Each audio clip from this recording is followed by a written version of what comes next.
Assalamualaikum warahmatullahi wabarakatuh. Perkenalkan, nama saya Putri Wulandari dari Prodi Ekonomi semester 3. Di sini saya akan mengerjakan tugas dari Bapak Yusrianto Soleh, yaitu membuat 5 soal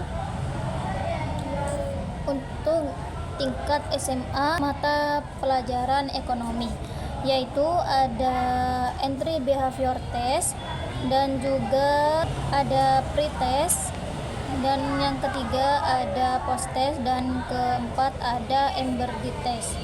Yaitu yang pertama entry behavior test, yaitu untuk mengetahui pengetahuan awal siswa sebelum mempelajari materi tentang pasar.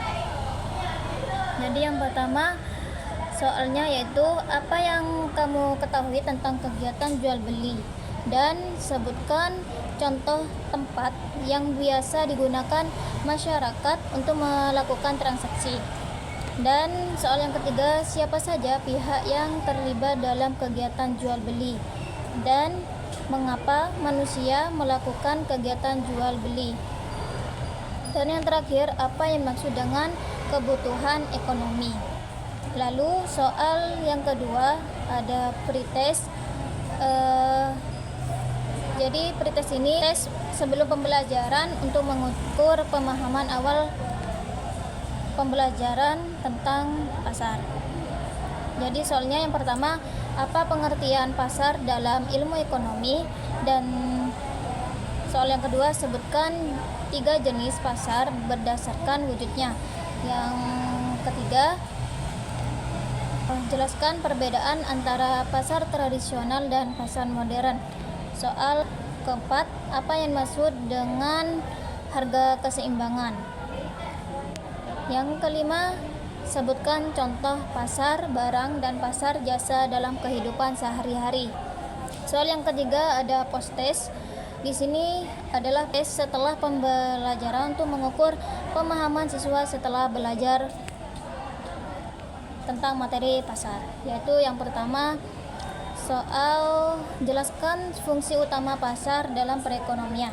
Yang kedua, sebutkan dan jelaskan jenis-jenis pasar berdasarkan waktu kegiatannya. Yang ketiga, bagaimana proses terbentuknya harga di pasar. Dan yang keempat, apakah pengaruh permintaan dan penawaran terhadap harga barang. Soal yang terakhir, berikan contoh dampak positif dan negatif dari keberadaan pasar modern. Yang terakhir ada Embedded test, yaitu tes yang disisipkan di tengah-tengah proses pembelajaran untuk mengecek pemahaman siswa saat belajar.